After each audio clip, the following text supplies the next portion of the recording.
Мен шаардык мэриянын атынан, жалпы шаардыктардын атынан бүгүнкү сиздердин кесиптик майрамыңыздар менен чын жүрөктөн куттуктаймын.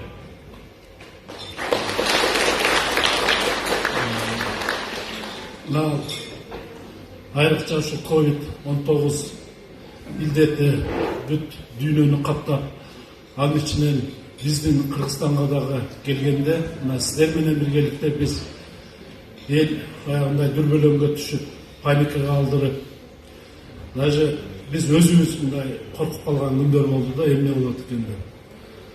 Ошол мезгилде бир гана биз сиздерди карап калдык.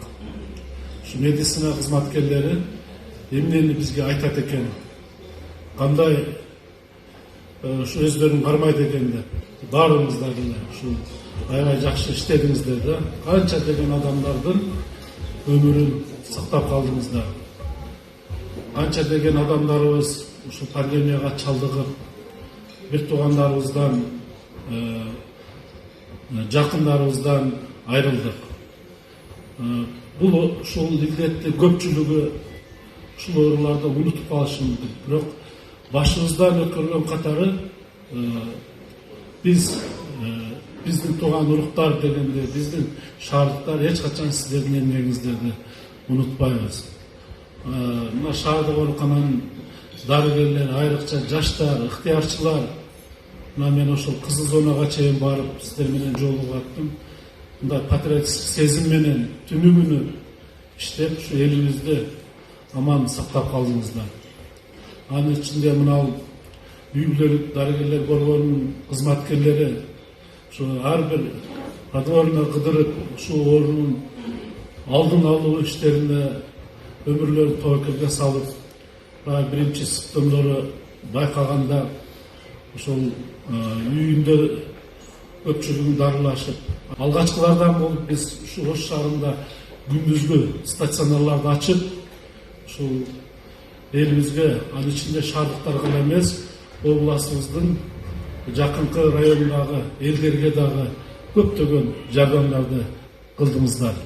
Жарандарыбызды түнү күнү ташып, убагында ошол стационарларга, шаардык ооруканаларга жеткизип турган бул жерде тез жардам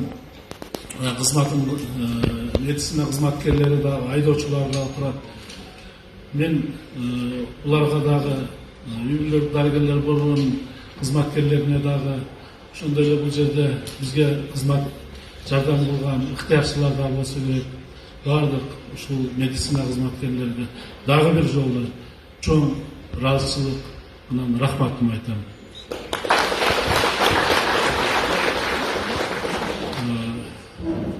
Сиздер чын айтыш керек, Гиппократтын антына бек турдуңуздар деп мен башымды бийик көтөрүп айта алам. Ошого таттыктуу болдуңуздар. Мынау ушул илдетте күрөшкөндөн азыркы бир минутталык эскердик. Эмне деген акыл атчан агаларыбызды, эжелерибизди ушу эл үчүн, өмүр үчүн ушул өздөрүнүн жанын аяшкан жок, о дүйнөгө кете беришти. Ушулардын дагы жаткан жерлери жайлуу, топурагы торко болсун, артында калган бул кыздары аман болушун, бар болушун. Биз Кыял Жаныбекович дайыма ушуларга колдон келишинче үй бүлөсүнө колдоо көрсөтүшүбүз керек. Биз аларды унутпашыбыз керек. Ал биздин милдетибиз. Ошон үчүн жылда ушундай майрамдарда ошонун балдары болобу, кыздары болобу, мына биз аларды дагы эскерип, аларга жакшы сөзүбүздү айтып, мындай материалдык жардам дагы шаардык мэриянын атынан эми токтошун, ушуңуздар да жардам кылып турайлы. Эми ал көп жардам болбосо дагы алардын балдары, тууган уруктары сүйүнүп калат. Мына биздин ата энебиз, бир туугандарыбыз ушу эл үчүн кызмат кылып, о дүйнөгө кеткен экен деп. Ошон үчүн биз өлгөн адамдарды сөзсүз эскерип турушубуз керек.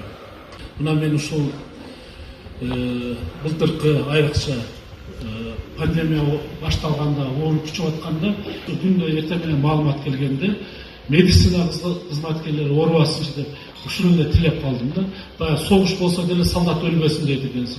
Ушундай ооруп калда врачтар, медайындар оорубасынчы ушулар аман эсен болсун деп тилеп калдык.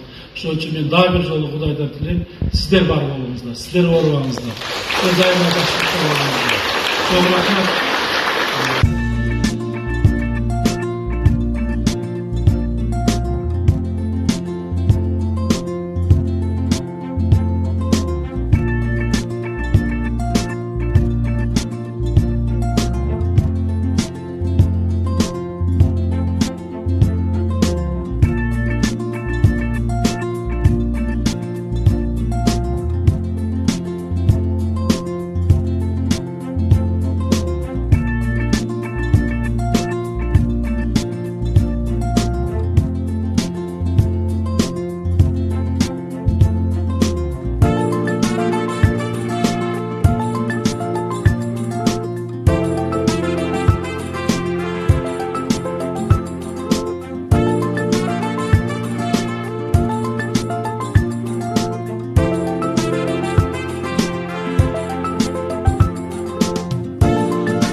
Биздин төрүбүздүн көркү болгон ардагерлерди сиздерди дагы бир жолу кесип майрамыңыздар менен куттуктайбыз.